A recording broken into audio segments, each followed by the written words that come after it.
तो हेलो भाई लोग, कैसे हो आप सभी लोग। आई होप सारे सुरक्षित होगे और अच्छे से होगे। बाकी आज की वीडियो के टाइटल से आपको पता चल ही चुका होगा कि अभी कौन लोग सुरक्षित नहीं है, किन लोगों को खतरा है।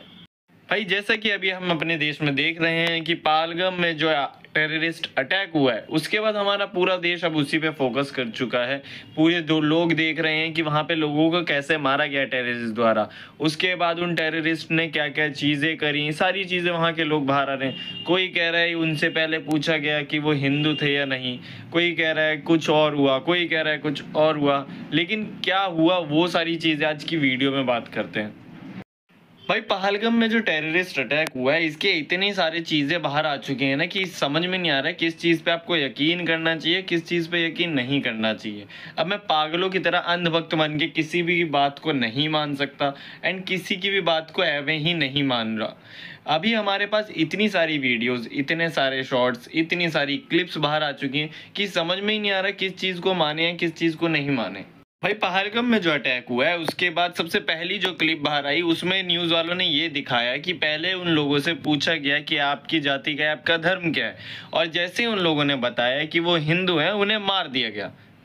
लेकिन तुरंत थोड़ी देर बाद एक और क्लिप बाहर आती है जिसमें हमें बताया गया, एक औरत बोलती है कि ऐसा कुछ भी नहीं हुआ है, ना किसी से कोई जाति धर्म पूछी गई थी, ना कुछ पूछा गया है, उन्हें डायरेक्ट मार दिया गया है। क्योंकि यहाँ पे मुसलमान भी वैसे ही रह रहे हैं जैसे हम हिंदू रह रहे हैं। कोई परेशानी किसी को नहीं हुई है, ना कि धर्म पूछ के किसी को नहीं मारा गया।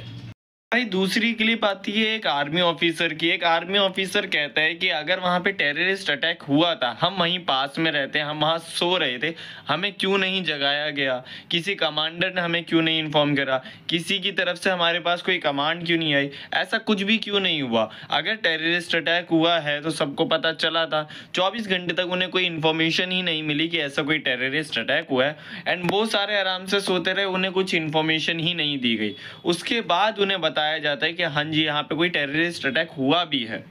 फिर भाई एक और क्लिप आती है, थर्ड क्लिप आती है एक और ऑफिसर की, जो बताता है चेक पोस्ट पे चेकिंग बंद कर रखी थी। किस रीजन से चेक पोस्ट पे चेकिंग बंद की थी? चेक पोस्ट किस लिए बनाए गए हैं? ताकि वहां पे आने जाने वाले व्हीकल्स की चेकिंग की जाए। लेकिन उनको ही बंद कर रखा था। क्यों बंद कर रखा था, क्या रीजन था? ऐसा तो नहीं है कि कश्मीर कोई बहुत सेफ जगह है जहाँ पे आपको कुछ नहीं हो सकता, या वो एरिया बहुत सेफ था जहाँ पे कुछ नहीं हो सकता।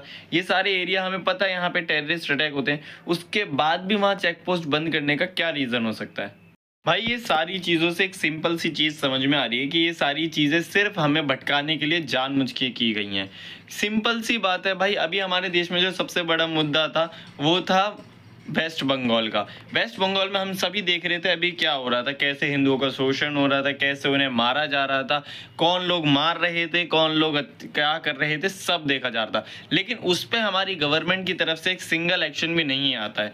उस पर हमारी गवर्नमेंट की तरफ से कोई एक्शन नहीं होता, कोई चीज़ नहीं होती, कुछ भी, मतलब उस पर एक बयान भी नहीं आता है।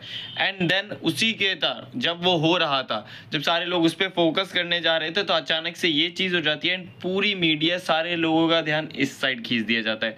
इससे होता क्या है, अब किसी का भी वेस्ट बंगाल वाले केस पे ध्यान ही नहीं है, वहां क्या हो रहा है, वहां क्या चीजें हुई हैं, अब उस पे किसी को लेना देना ही नहीं है। और यही शायद इस चीज को कराने का मकसद था। बाकी भाई लोग, आप लोगों को क्या लगता है, आप लोग मुझे कमेंट में ज़रूर बताना। इस वीडियो में इतना ही। वीडियो अच्छी लगी हो तो लाइक करना, चैनल पे नए हो तो सब्सक्राइब कर लो। बाकी मिलते हैं आपसे अगली वीडियो में, तब तक के लिए टाटा बाय बाय, सायोनारा।